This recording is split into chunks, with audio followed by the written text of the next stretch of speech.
Agricultural water is any water that comes into contact with produce that is typically eaten raw. This is during irrigation, spraying, washing, and water used in cleaning equipment or hands that directly contact the produce. Water is an efficient vehicle to distribute pathogens, and water quality has been a factor in many of the produce contamination events in the past 10 to 20 years. So it's very important to test water quality from the source. And the source of your water will also dictate how you can use it and how often you need to test for pathogens. Being produce farmers, we're totally dependent on the quality of our water. So it behooves us to have a lot of sod-covered land that promotes clean infiltration, to have this woodland as a watershed that also is a filtration system for clean water. We are required to do water tests as part of our food safety, and we've been able to pass our water tests, and we thank a lot of this to the watersheds that we have around us. An important part of your food safety risk assessment is the water sources on your farm, and behind us we have these beautiful ponds. Can you tell us what you use that pond water for? We use water from that lower pond for irrigation, so the water is pumped up and then we use drip irrigation to bring it through the fields. And have you ever used overhead irrigation with that pond water? We have. Last year we used overhead irrigation. And what were you irrigating? We were irrigating greens. Okay. And so did you decide it was going to be safer to do drip irrigation after learning about the risks of pond water? We did, indeed. So this year we're just using drip irrigation. What are you using for hand washing and drinking water and produce washing? For all washing and for drinking we use well water.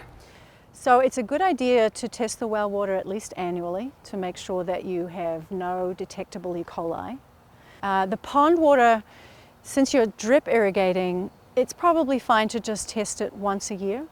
If you're using the pond water for irrigating root vegetables that are eaten raw, like carrots and radishes, it's a good idea to test about 3 times a year so you get a sense of the quality of the water, and then you can decide whether you need to treat the water before you use it for irrigation. We're using a gas-powered pump and a disc filter, so it's a little bit easier to move around. It's not as heavy, but it does have to be cleaned more often, sometimes daily or every 2 days, depending on how much the irrigations run. With a sand filter, it's going to be harder to move around, but you'll be able to, irrigate for quite a few weeks before you have to back flush it. It's also much faster to back flush. And what we'd like to do for next year is incorporate all of that onto most likely a standard pallet, hopefully mounting the filter upright so it's easier to clean out, and allowing us to move that pump from one section to the other if we need to, or even just to move it out and in for the winter. And that should allow us to take better care of the irrigation system, that type of thing. Sure. There's 2 wells on the farm. The first well supplies down by the cantina and the pack house, and that's the smaller of the 2 wells. And that one supplies the pack house and all of the greenhouses on the lower level. And then we have the main well, which is just up on the other side of those hoop houses, the hay grove, which supplies all the rest of the irrigation for the fields. So we run hard piping. The hard piping goes to all the different headers, and then the headers are fed with the lay flats, and then we use drip irrigation for just about every field. Once a year you test the water quality of the wells. That's correct. So we haven't had any issues with the testing. They come out, the company comes out, they test right off of both well heads, and we've been good last 3 years. So you're saying, when you say it's been good, that means there's been an absence or no detectable generic Coliform E. coli and E. coli. Both coliforms and E. coli. That's correct. We test for both. Okay. Today we're going to take a water sample from one of the risers supplying our drip irrigation system to the hoop house.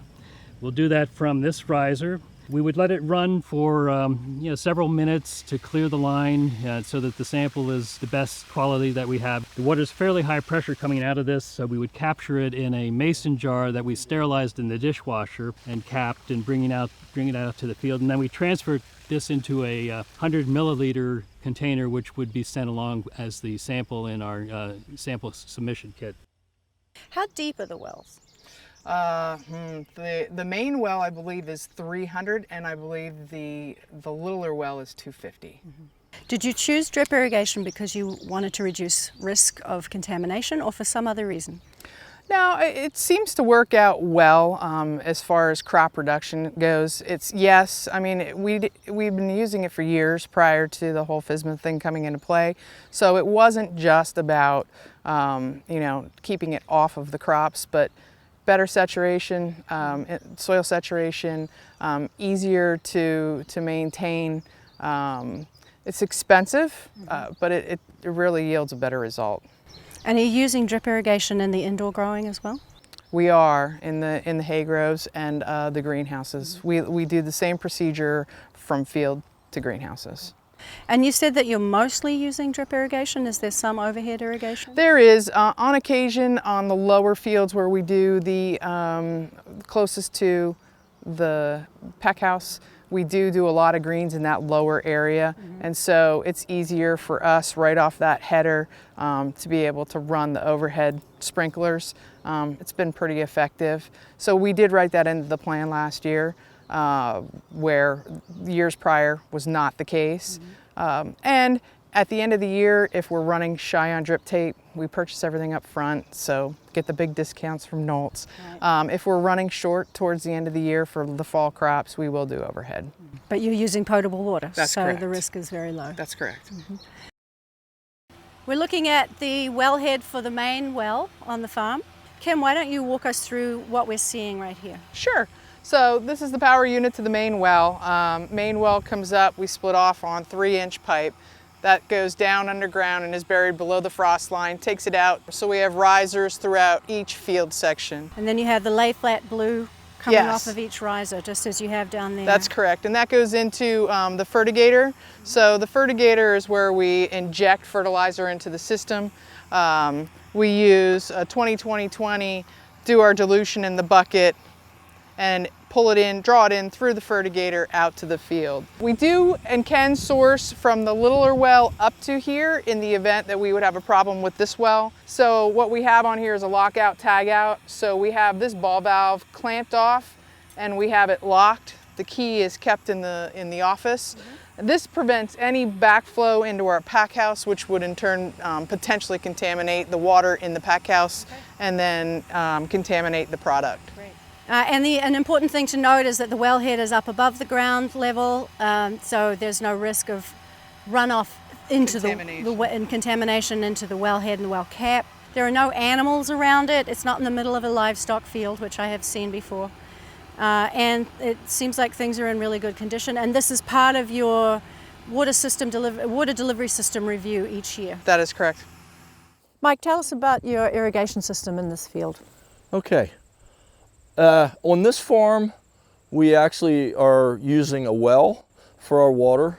It's about a 300-foot deep well. When we put the well in, we put underground pipes to feed our fields. And over time, we've modified and we've gone to a binary system, electric system that allows us to program with a controller how and when these valves open so that we can have a fully automated system. We only have well water on our farm, so everything is well water, irrigation and wash line. And we do have to test it twice a year and get it to pass potable water, which we do. We have a very good deep well, and that works for us. Just one well?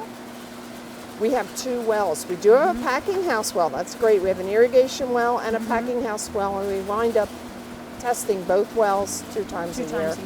Yes.